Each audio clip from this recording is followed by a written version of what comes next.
Thank you all for being here. We are in beautiful Las Vegas here. I am Jay Rosenthal. You are Anna Ray Grabstein. You are Mark Hauser. And you are Kim Sanchez Rael with Azuca. And we are starting our now second day, Wednesday and Friday, doing this morning in Cannabis live. And it's been super fun. I'm having fun. Yeah. I think you guys are kind of smart, and I like to wake up in the morning and hang out with you and talk shit. Do you want to hear what my kid said once? She said, Dad, Mommy's smart, and you're smart in your own way. Ooh, I was like, that's a compliment, right? It was not really a compliment. It was, Like the kid understands that women and moms rule the world, She- so oh, I'm with her. so I am too. I was too. And I thought that was a nice way of saying that you have some skill. It's just not like all of them. Yeah. Just intelligence is not one of them, apparently. Yeah, that's fine. Yeah. But but it's like when you have one of your senses taken away, the others get heightened, right? So you have to do other things, I think. So this has been good fun. We were here Wednesday. We got through a bunch of people. And then the nice part is that people saw it and acknowledged it. If you're watching, thank you for caring. We hope you're entertained and then you're becoming more well-informed. Yeah. And I said earlier, just now before we press live, that we would send this on the road. And Kim astutely pointed out that you are on the road. Nobody lives here. So, I mean, people live here, just not us. So welcome everybody. We're glad you're here. Kim, give us, I had you on Cultivated Live a couple weeks ago. It wasn't that long ago.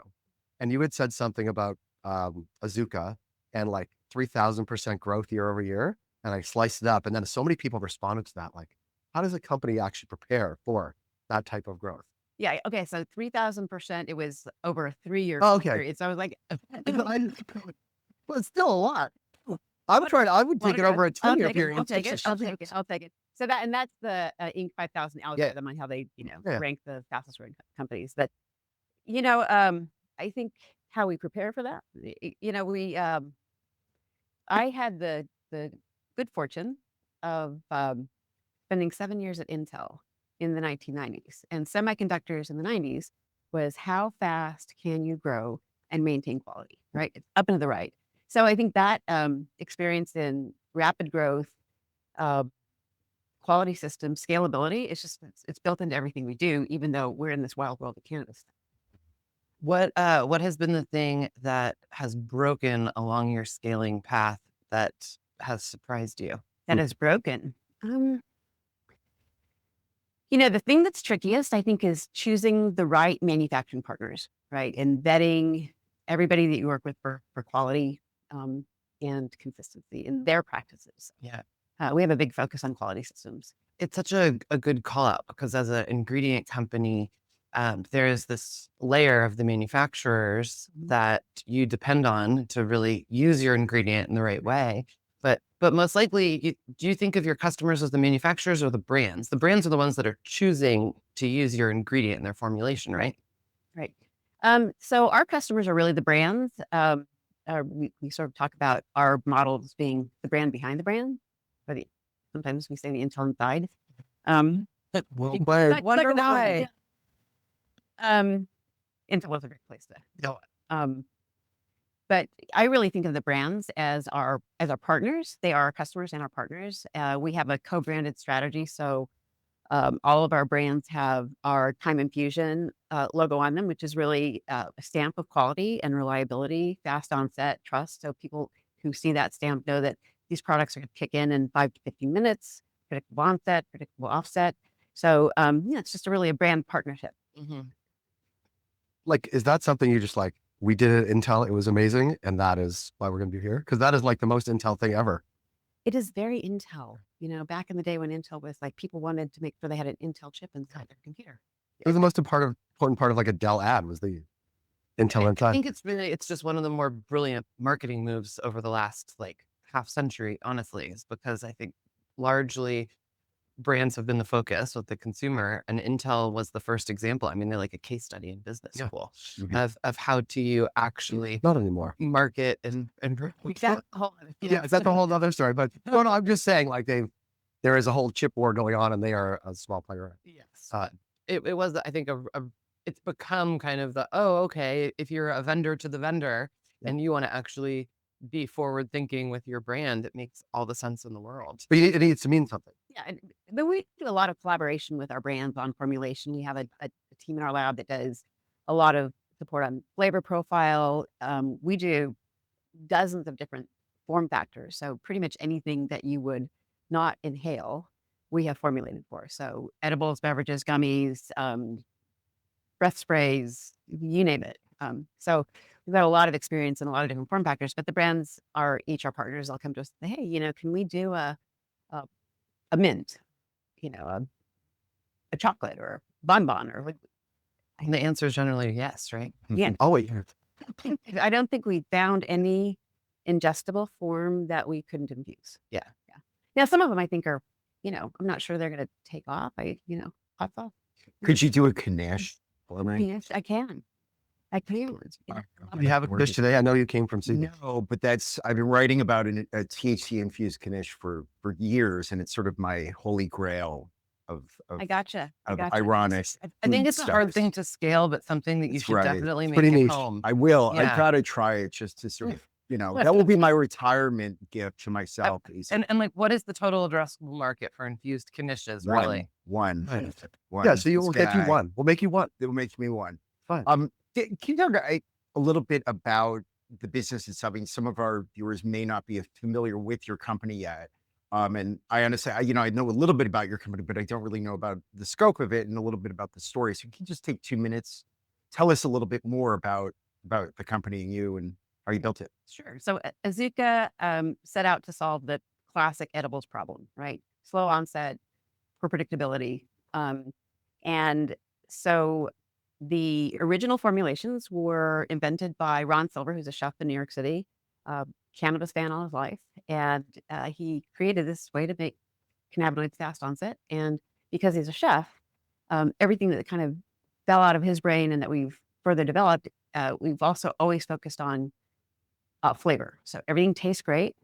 And then also because, we didn't start in a chemistry lab. We now have a chemistry lab, but we started in a chef's kitchen, right? So everything had to be simple and scalable. So we put some constraints around our process early on that have enabled us to scale really well in this inherently unscalable industry, right?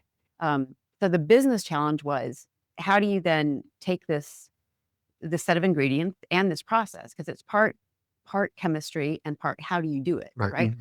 And how do you take those things and literally put them in a box? Well, we actually put them in a bottle, but and then enable brand partners to do these infusions that are actually quite complex, but we have to make them very simple because kitchen technicians all over the country who don't have huge staffs have to be able to Do it all. do it Right. repeatedly every single time, hit dosing every single time.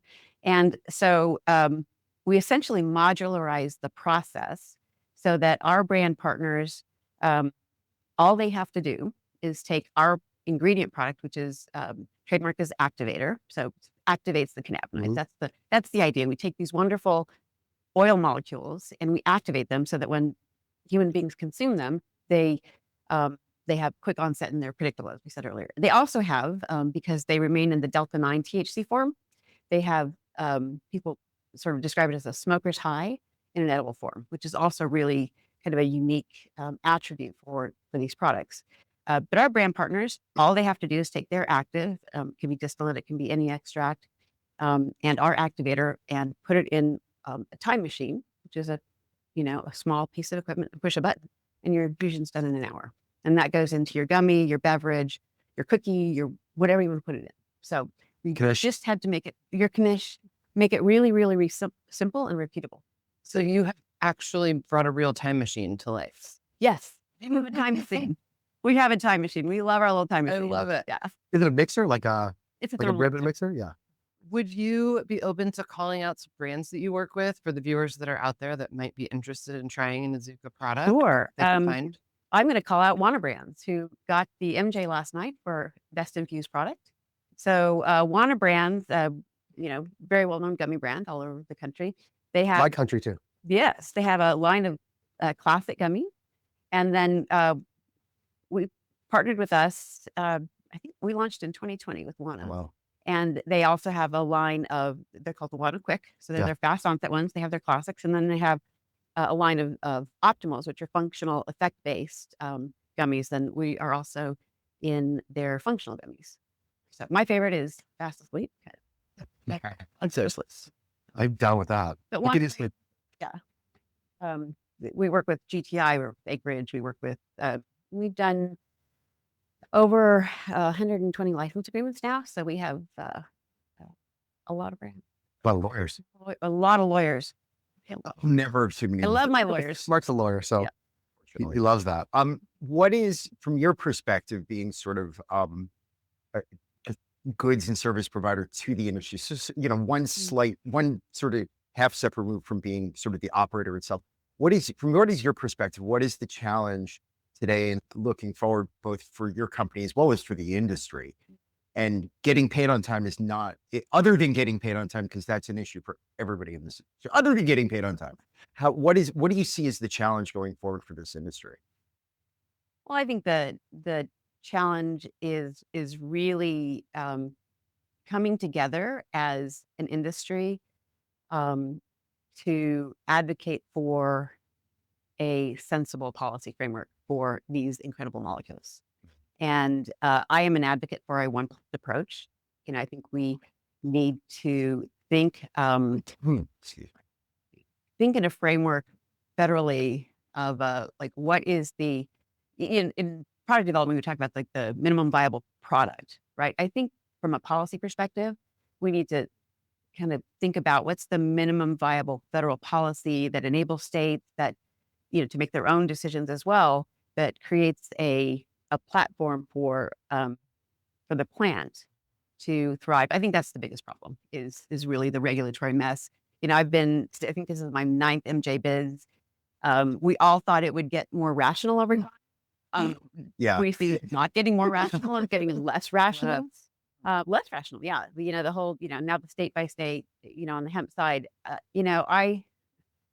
think it's all hemp, right? The term marijuana, that was like an artificially created term. And then, decades later, Congress comes back and defines hemp, in 2018 formula. It's all hemp. Well, it's all hemp is cannabis. Hemp is cannabis, right? It's all And hemp is a cannabis, common yeah. name, right? Yeah. So it's all hemp, it's all cannabis. And I think that I think the challenge right now is getting all of us together to advocate for a one-fund solution. Well, so you have sort of opened the door to talk about what's going on in federal policy. So I can't help myself, but from a strategic business perspective, I think that people were looking at 2026 if they were operating in the hemp space as a year of growth up until a few weeks ago, and we're really excited about the market continuing to grow at even a faster pace than it has before. And all of a sudden, that's shifting. And I'm curious about how your 2026 is potentially shifting and any type of advice or insight that you can give other leaders who are navigating this time right now. I think that's a really tough question. I like tough questions. Well, we were chatting, like I worked on Capitol Hill. I've always have had a little toe in the political world just because I'm really passionate about it. And one of my perspectives has been like, never bet your business on any regulatory body doing anything on any particular time frame, right? So I think that making decisions assuming Congress in particular is going to do anything is just a bad strategy. Mm-hmm. So I think we have to play the field we have. Yep. We have to get out there and advocate, right, for rational changes. But I think it's really tough on the hemp side because it's, when it's time to put plants in the ground, there's going to be, I don't think there's going to be a solution to speed. I mean, I hope I'm wrong. Of course. But You're not wrong. it's 2026 midterms. We live and breathe this stuff, but we're a small issue in Washington. And that is just, harsh political reality. So I think 2026 is going to be a year of like, we got to be very agile. Everybody in the industry, ready to respond to the chaos in the environment. But Yeah. Yeah. What do you think about brands that are only operating in the hemp space right now? Like, should they be looking at thinking about moving into the adult use space and trying on the regulated market for size? some are. Yeah. Some are actively Yeah. pursuing. If you've got a great, an art, fused product, and it's unclear what's going to be viable in the hemp channel, then I think it is a great time to look for manufacturing partners in the regulated market, because people love great products. Yeah. There are some, great operators in all the regulated states. That's a great time to pivot into that. But I think it's going to be a tough, chaotic year. It'll be interesting to see. Certainly, it's probably easier for the food products versus to make that shift because the distribution sort of supply chain or logistics, I think is the right word, is already sort of built in. But from what I understand, the challenge for beverages within the license space has always been distribution and sort of the logistics of getting it and then having the store. And so it's probably going to be, if beverages are going to continue, to be a viable product, which they haven't been zero at dispensaries, but they're very small, is how do you solve that sort of logistics problem? And scale. At scale, and can the industry do that? And yeah. That's a tough one for tough beverage. yeah, it's not an easy question. But for other form factors, Like all the gummies Yeah. and stuff, I think that.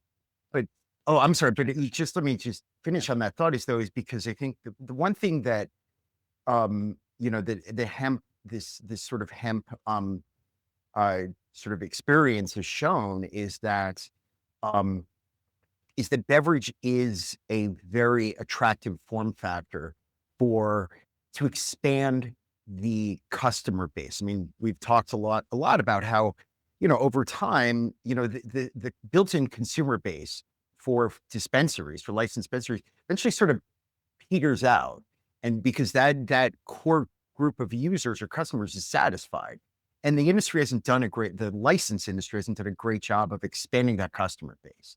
And, part of it is that it wants to stay true to the subculture, which is great, but, it just hasn't done that. And part of that, I think, is there's a lot of reasons for that, but one of that is form factor. And drinks is, or like tinctures and things like that, and edibles to a certain extent, are ways of doing that. And so the hemp experience, again, has sort of shown it's very viable. How do you, can the license industry take advantage? There's a lot built into that. So I'm not trying to, that's not a backhanded way of suggesting anything, but can it sort of take that momentum and keep it going? Yeah. Yeah. So, and then that's more of an existential question. Rather. I think you hit on it. I think the biggest problem for beverages in the regulated markets is the way they're regulated, and the requirements for vault, and just the sheer sort of size of beverages in that distribution channel. So I think if states rethink some of those constraints, particularly for low dose beverages, I think there could be an opportunity, but I don't see states doing that quickly. Again, I think over time, this is all going to make sense. Like, we're going to be sitting here, with our grandkids, and go like, wow, remember when you couldn't take a cannabis beverage across state, right? Our grandkids are going to say, what was wrong with you? Right. What were you thinking? Yeah. And we had to go gonna uphill take time. both ways. Right. Right. It's Yeah. been fiscal. But this is interesting. No, you have me thinking. Last week I was in Florida, and the liquor stores have THC beverages and and like all gummies. Like it was, and she was the woman at the grocery. She said it's like their most popular product right now. Yeah. Hmm. And like, I think that's a tough thing to push against. But like, they're not keen of taking those off the shelves. That's why the Wine and Spirits Wholesaler Association, I'm getting that wrong, is so behind all of this. Yeah, they want more stuff to deliver. Right. Yeah. Right. People who sell things like to have more things to sell, especially when consumers like them. Yeah. Especially 20 to 30% lots of margins. choice. Yeah. I think that the real question is, even though that liquor store in Florida likes selling those products and those consumers like buying them. If they disappear, are those people going to fight to get them back? Well, Because I think that it coming from businesses is just, it's not working. well, Clearly. I'm also curious. This is a hypothetical. Like, I'm not sure they're taking them off the shelves unless someone comes threaten their license. Oh, Oh, see, I will. agree. I think all kinds disagree of with illegal that. things, but they put them on the shelves with no authority. Not at liquor stores. Yeah, and Totally. so what products will stay available to those stores? Yeah. And that means that if you're Wana and you are connected to a publicly traded company, you are no longer going to be producing something Right. that you are not allowed to produce. So the most compliant, consumer safety focused products are going to Away. leave the party. And then the ones that are left are going to be the ones that are willing to break the rules. And Mhm. that is good for absolutely no one. Right. Yeah. So that's really the problem, is that even if the stores are willing to keep stuff on the shelf, then all we're doing is we're punishing the people who follow the rules. Oh, I'm and not creating disagreeing with that. people that don't. Yeah, but that's where you think we're going. And It's I just do. an illicit market Yeah. for in the liquor store channel. But I don't Depending on the think state. you're not going to get Southern Glaciers, RNDC. No. They're, the big liquor distribution companies are not going to touch it. Right. And that is most of what is going to be, that's most logistics for the big, Total Wine and big wine chains. You may see it at small liquor stores or something like that, but that's not going to be, that's the exception, I think. And that to me is that, that, I don't know. I mean, you'll still smoke shops. I mean, there's a smoke shop 2 blocks from me in California, even though hemp has been banned for a year now. So, and that thing hasn't gotten shut down, but, but that's an enforcement problem, but yeah, I mean, it's just. Well, let's take it back to vape. Yeah. I want to. So Kim, Azuca, I know, had a booth, and I think that maybe you're the first person that we've talked to in this what are we calling this Realm.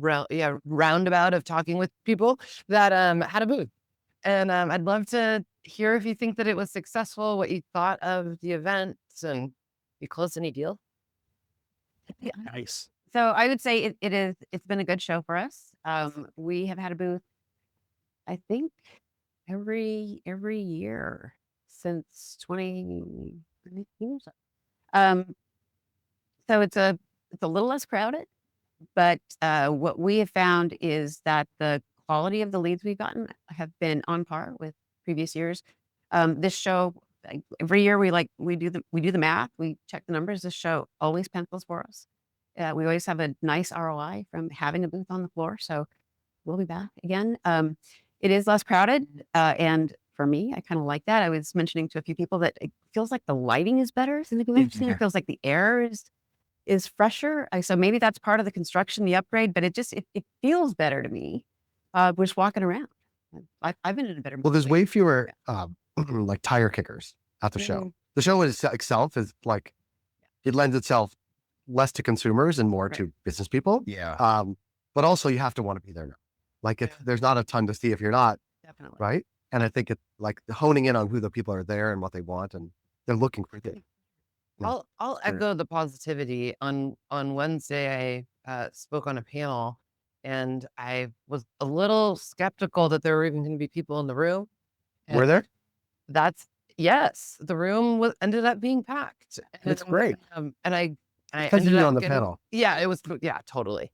I actually was a fill-in on the panel, so I wasn't even marketed as on the panel. Oh. So it wasn't because of The me. late ad. It was about next generation infusion technology, and we had a beverage manufacturer out of Georgia. We had someone that owns a bunch of brands, and we had a ingredient group. And so yeah, I think it went really well. It was interesting, and I actually met some people myself that I would have never met because of it, and I left feeling like really, really stoked that I met some new people and that the platform was valuable. Nice. So you're right that We're not here to do an MJ Biz ad. I'm not doing an MJ Biz ad, but I am saying that like I am grateful that the conference exists to bring us all here. Yeah. Mhm. And that all these other events and the party I got to throw yesterday morning and the awesome dinner I had last night, none of that wouldn't happen without the anchor And we wouldn't be able to do this morning show Yeah, That's and, right, on And the you road. and I wouldn't have On the road. finally got to meet in person. in person. Yeah. You know, I tell the story, like our biggest customer, our biggest account, came from MJ Biz. It came also from, you know, I tell my crew, like when we come to one of these things, we've got a rule. Like we are not allowed to hang out with each other. Like, you know, you can't sit by somebody from Azuca. That's good. You know, if you're at a party, like, you know, split up because we're here to meet other people. We can talk to each other all the time. Yeah. But our biggest customer, I met at one of those horrible, awkward, you know, networking luncheons on forum day at MJ Biz, and we just randomly sat down next to each other at, you know, the awkward networking lunch, and Nice. that turned into our largest account. So I just really encourage people to go out there and Don't hang out with each other. Yeah. don't hang out with each other. It's so true. You Yeah. can't underestimate kind of the things that you can't predict. Yes. And you have to insert yourself into places where you can just kind of crash into opportunities. Yeah. Right. I think that's science. That's the physics of it all, you know.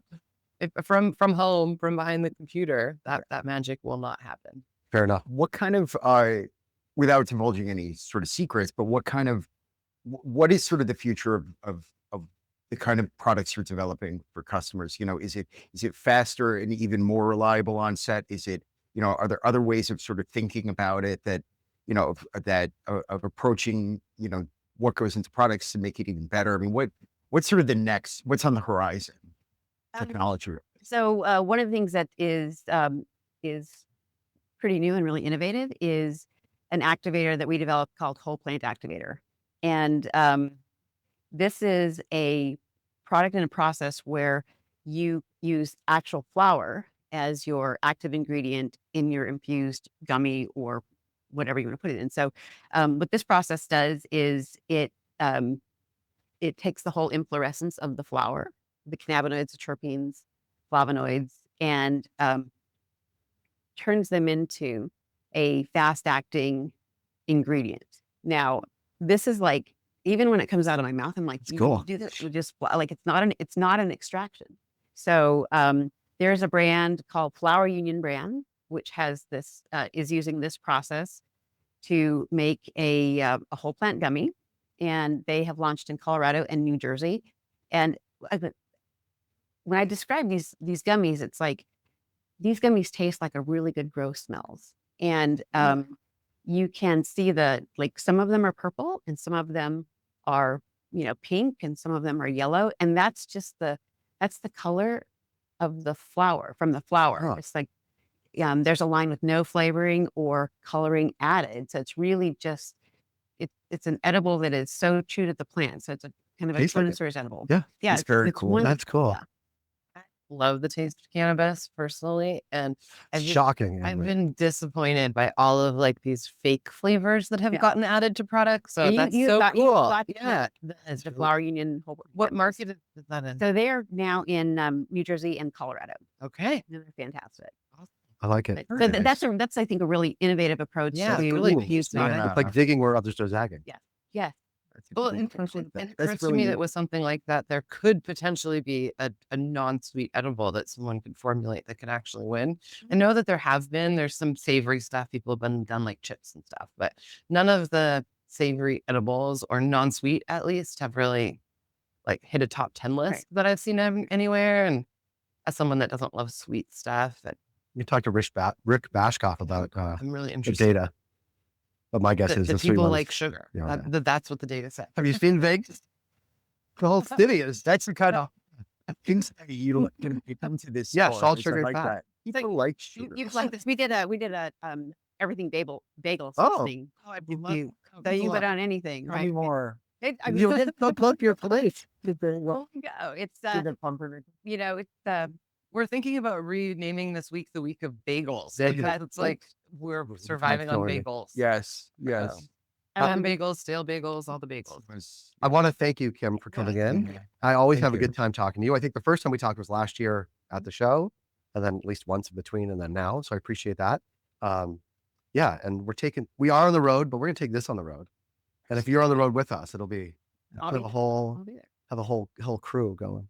Like I it. like it. Thank you so much. Thank Enjoy you the for having me. Yeah. rest of the show and travel home and all that jazz. Thanks so much. Nice to meet you. Thank you for coming to meet you.